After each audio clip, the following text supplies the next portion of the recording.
부산 안성교회 오늘의 밥 시간입니다. 9월 26일 목요일 오늘의 밥은 열왕기하 13장 14절로 25절 말씀입니다.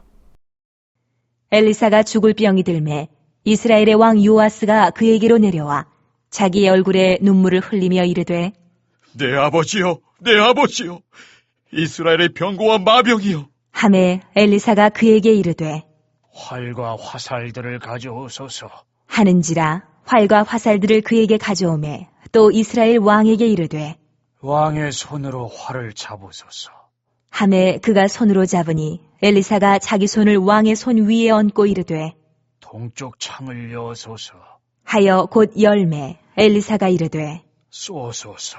하는지라 곧 쏘매 엘리사가 이르되 이는 여호와를 위한 구원의 화살, 곧 아람에 대한 구원의 화살이니 왕이 아람 사람을 멸절하도록 아벡에서 치리이다. 하니라. 또 이르되 화살들을 집으소서.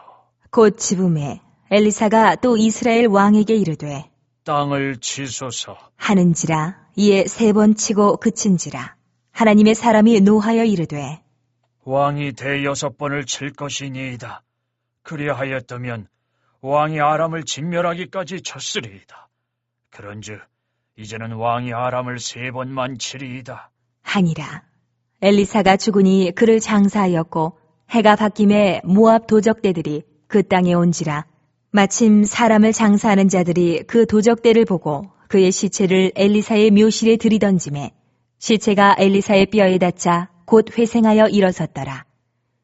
여호아하스 왕의 시대에 아람 왕 하사엘이 항상 이스라엘을 학대하였으나 여호와께서 아브라함과 이삭과 야곱과 더불어 세우신 언약 때문에 이스라엘에게 은혜를 베풀며 그들을 불쌍히 여기시며 돌보사 멸하기를 즐겨하지 아니하시고 이때까지 자기 앞에서 쫓아내지 아니하셨더라. 아람의 왕 하사엘이 죽고 그의 아들 베나닷이 대신하여 왕이 되매 여호아스의 아들 요아스가 하사엘의 아들 베나닷의 손에서 성읍을 다시 빼앗으니 이 성읍들은 자기 부친 여호아하스가 전쟁 중에 빼앗겼던 것이라. 요아스가 베나닷을 3번 쳐서 무찌르고 이스라엘 성읍들을 회복하였더라. 엘리사가 병들어 죽게 됩니다. 이 상황에서 북이스라엘 왕 요아스가 엘리사를 내 아버지여 부르며 안타까워하는데 이는 다름이 아니라 엘리사가 큰 능력으로 나라를 아람으로부터 구했기 때문에 엘리사가 죽으면 이제 나라는 어떻게 하나 걱정 때문에 부르짖는 것입니다. 엘리사는 요아스를 불러 활을 쏘고 이스라엘이 아람을 전쟁에서 3번 이길 것이라고 말해줍니다. 실제로 북이스라엘의 요아스는 아람의 벤하닷을 3번 무찌르고 빼앗겼던 이스라엘의 성읍을 되찾게 됩니다. 요아스는 엘리사를 인격적으로 사랑하고 아껴서 그의 죽음을 슬퍼하는 것이 아니죠. 엘리사가 살아서 북이스라엘이 어려울 때 그냥 기적을 일으키고 아람으로부터 지켜주고 그런 것이 좋기 때문에 이제 엘리사가 죽으면 아람을 이길 자신이 없기 때문입니다. 어제도 보신 바와 같이 요아스도 그렇고 아버지 요아하스도 그렇고 하나님 앞에 죄만 짓고 우상 숭배하는 그런 왕입니다. 하나님과는 친밀함도 없고 그저 하나님의 종 엘리사가 나라를 위해서 기적을 일으키고 희생하기만을 바라고 평소 소홀히 하다가 아쉬울 때만 엘리사를 찾는 것입니다. 종교가 여러분 그런 거 아니겠습니까? 어느 종교를 봐도 그 절대자와 인격적인 관계보다는 평소 자기들이 신봉하는 신과는 인격적인 교제 없이 살다가 아쉬운 일이 있으면 신을 모신 자리에서 가서 빌기도 하고 돈을 갖다 바치기도 하고 지극정성을 다하는 그런 패턴입니다. 그러나 기독교는 하나님의 존재하심은 그런 세상의 종교와 다른 것입니다. 하나님은 사랑이시고 우리와 인격적 교제를 가지시기를 원하시고 우리에게는 아버지이십니다. 그래서 말씀과 기도로 우리와 날마다 교통하기를 원하십니다. 우리의 이 신앙이 이방 종교와 같은 신앙이 되지 않기를 소망합니다. 우리에게 뭔가 기적이 일어나고 주식이 올라가고 부동산 값이 오르고 내가 바라는 세상의 일들이 이루어지고 내가 뜻하는 대로 소원을 들어주는 하나님이 아니라 먼저는 우리가 하나님의 뜻과 계획을 알기를 소망하고 하나님의 마음을 깨닫기를 원하고 그래서 하나님의 계획의 그 속에서 우리가 쓰임을 받고 하나님의 일에 동참하기를 바람으로 주님과 소통, 교통함이 있어야 하는 것입니다. 이것이 신앙이고 우리의 삶이 되어야 합니다.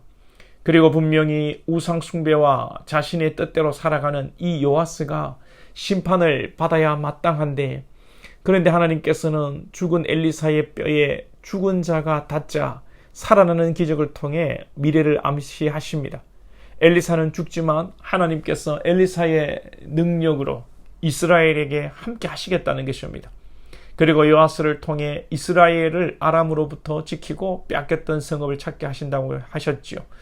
왜 하나님께서 이렇게 하십니까? 오늘 23절에 보시면 여호와께서 아브라함과 이삭과 야곱과 더불어 세우신 언약 때문에 이스라엘에게 은혜를 베풀며 그들을 불쌍히 여기시며 돌보사 멸하시기를 즐겨하지 아니하시고 하나님께서는 당연히 심판받아야 할 세상이지만 세상에 죄악이 있지만 먼저 생각하시는 것은 언약입니다. 당신 스스로 하신 약속입니다. 그 언약, 약속을 지키시는 신실하신 하나님이십니다. 그리고 죄악을 보시기보다는 선한 것을 하나라도 찾으시는 하나님이십니다. 소돔과 고모라가 심판받은 것은 악인이 많아서 그런 것이 아니라고 했습니다. 의인 한 명이 없어 심판받는 것입니다. 한 명이라도 의인이 있었다면 하나님께서 심판하지 않으셨을 것입니다. 오늘 우리가 연약하고 부족함에도 은혜를 누리는 것은 누군가의 기도와 헌신일 것인지도 모릅니다. 우리의 부모님들이 눈물로 기도하고 하나님 앞에 진실하게 살아가셨으므로 자녀들이 복을 받고 형통한 삶을 사는 경우를 저는 피부로 느낍니다. 물론 부모의 기도와 헌신으로 자녀가 구원받는 것은 아니죠. 구원은 개인적인 것이기 때문입니다. 그러나 그 누군가 때문에 이 땅에서 형통한 것은 분명히 있습니다. 주변을 돌아보면 스스로도 내가 이렇게 잘 풀리는 것은 우리 아버지가 목회하시다가 순교하셨기 때문이라고 말하는 분들도 많고요. 또 속된 말로 인생이 잘 풀리는 사람들, 믿음이 없는데도 그 뒷조사를 해보면 집안에 순교자가 있고 하나님 앞에 헌신한 자들이 가문에 있는 것을 보게 됩니다. 그러나 부러워할 필요는 없습니다. 오늘 본문의 요아스가 여러분 부럽습니까? 이 세상에서 그나마 형통한 것은 괜찮지만 이 지옥의 심판을 면할 수 없는 것은 여러분 안 되지 않습니까? 가장 귀한 복이 무엇입니까? 예수님 때문에 내가 구원받았고 예수님 때문에 내가 진리를 알게 되고 또 진리의 영이신 예수의 영 성령이 나를 인도하시고 말할 수 없는 탄식으로 나를 위해 부르짖고 계시니 이 얼마나 복된 일입니까? 오늘도 이 죽을 죄인 심판받아 마땅한 나를 위해 죽으시고 부활하심으로 나의 소망이 되신 예수를 바라봄으로 승리하시는 한 날 되시기를 축복합니다. 기도드리겠습니다. 하나님 아버지, 하나님과 인격적으로 교제하며 교통하며 늘 동행하기를 원합니다. 우리의 기도를 들으시는 알라딘 램프와 같은 존재로 하나님을 전락시키지 않게 하시고 우리와 인격적으로 늘 교통하시기를 원하시는 주님과 동행하며 어떠한 어려움 속에서도 믿음으로 승리하며 주의 손을 붙들고 나아가며 하나님의 은혜를 누리고 깨닫는 저희들이 될 수 있도록 주여 오늘도 인도하여 주옵소서. 예수님의 이름으로 기도하옵나이다. 아멘.